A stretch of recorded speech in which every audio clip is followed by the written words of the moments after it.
I remember that first trip we took to America, and we were having a ball. We were like, wow, we're headed to Orlando to play the sales game. We had an event called the Sales Success Summit in Austin, Texas that we were going to attend as well, just as networkers. And again, this same thing happened when we were in America. People heard about the sales game that these Aussie guys do. This was at the networking event. And it's just like the word of the game just filtered everywhere rapidly. Might have helped that we had some Aussie accents in amongst, some gross Aussie accents in amongst the Americans. But I don't think that was it. Honestly, I think the sales game and the concept of it so rapidly caught people's attention, and so rapidly people were intrigued and curious. And I remember, man, that trip took to America, we were there 27 days, I think it was, or 25 days or something like that. And it seemed like every single day, something moved forward where we made a new connection that was a key part to growing the sales game. We got a company in Boston was like, yep, we want you to come play this thing with us. Like when you get back to Australia, fly right back again and come run it. Like that went crazy. We ran it in Orlando to like 35 American salespeople, and they loved it. Like awesome, they thought it was the coolest thing they'd ever done. Mind blown, all of this. And I remember we had a chat in Austin, and I was like, man, it is so obvious. Two things. Number one, people want this. They do.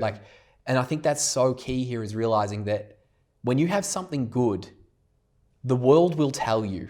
You don't need to wonder. If you're wondering, you probably don't have anything good yet.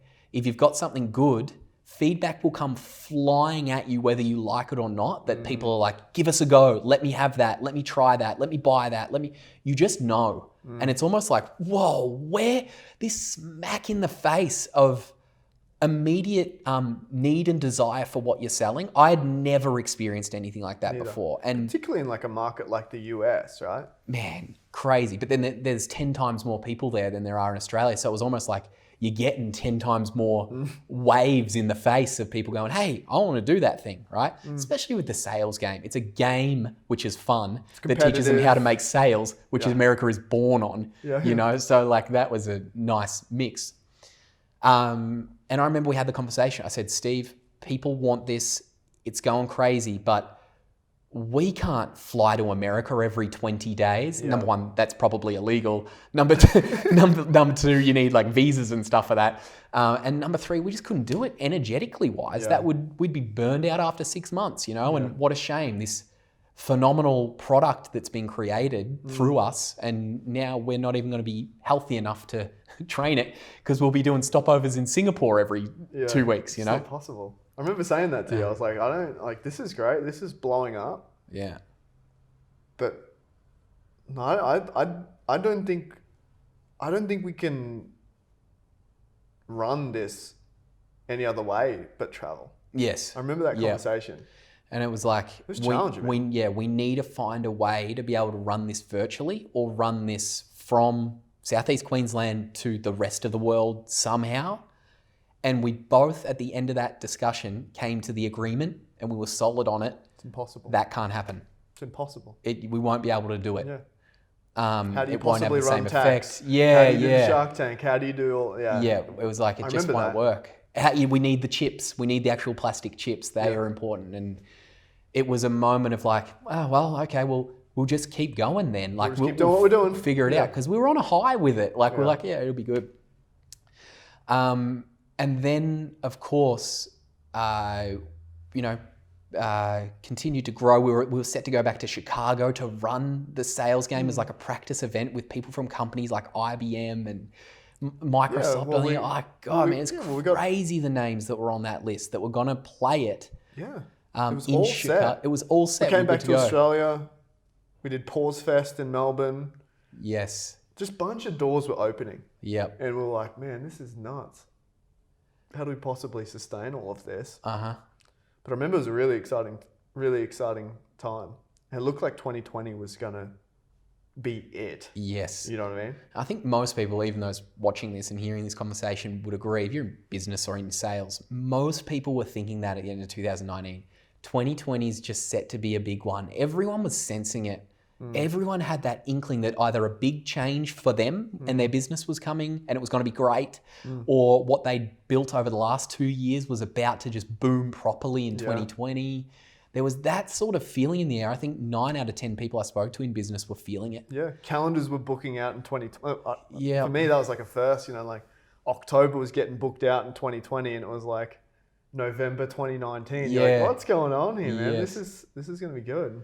And then I believe we first felt the effects of the dreaded COVID, like most people here. I remember first feeling the effects of it was we had the sales game and we were about to run it in New Zealand, in the South Island in New Zealand. Second time in New Zealand. We were second time we're going to fly to New Zealand to run it. And then I remember I was out for dinner at a 30th birthday party, good friend of mine, good mentor of mine. And I got the message from you saying, dude, we're not leaving tomorrow morning. The airports are shut. Game over. No, they're not letting anyone through in any borders. We're not going. And I was Chicago got cancelled. yes, that didn't go ahead. So then Boston that we were meant to run, that won't go ahead. We won't be going back to Orlando to run it for any reason. Like all of that got All cancelled. the plans. And as we speak right now, is still cancelled. That people don't know when that will be happening again. And COVID for us initially, it took to what seemed to us like some of the grandest plans we'd ever had. So much momentum. So much momentum, and just put one big red line through all of it, unapologetically. Just like, sorry, there's no justification for this, or there was major justification, but there's no, it's not like COVID said, but it's okay because we can guarantee. It's like COVID just like, nah, Not happening. just not happening. Don't know when you can, don't care if you can, just nah. And so we were then left to be like, well, what do we do? Like, we didn't necessarily want to go back to the old consulting style stuff we were doing because we realized the power of the sales game. And we're like, how can we sell people just general consulting back in the old way we used to do it without bringing some of this into it? And we need to be face to face to do this. We'd had that conversation in Austin. We were like, nah, we can't run it virtually. It can't happen. And so that was it. That was the punch in the face that really, once we got hit, Because we were scaling down our consulting clients too. Completely. We were. money was dialing back in both. And it was like that. You're in the ring. You've just been hit by Muhammad Ali, and it's the fight of your life. And if you do win the fight, you'll go on to go down in history. If you lose it, you'll just be another person that just got punched in the face by Muhammad Ali. And at that moment, we had two choices to make. The first was to go, oh, well, looks like COVID, they're thinking it'll be all back to normal within like 6 or 7 months. Let's just take it easy, wait it out, do what we can. Or the second option that we had was to look at each other and go, well, we said this couldn't be run virtually, but what if we asked a different question? What if we posed the question to ourselves? What if we had to make this work virtually? What would we do? And then from there, the Sales Game Virtual was created. The current edition of it that used to be an in-person event mainly. I mean, we still do run in-person events when they'd come up. But overall now, the virtual edition of this is So much better. jaw-droppingly. It's almost like we went from content to the sales game, and we're like, whoa, look at the difference. And now we've gone sales game offline to sales game virtual, and it's like the virtual one is something, I'm going to say, jaw-droppingly powerful for sure. That's just a sales guy selling it though. The more vulnerable part of me wants to look at it and go, that is the most proud I am personally of anything we've ever created, of the work that we had to put in during COVID to create the Sales Game Virtual.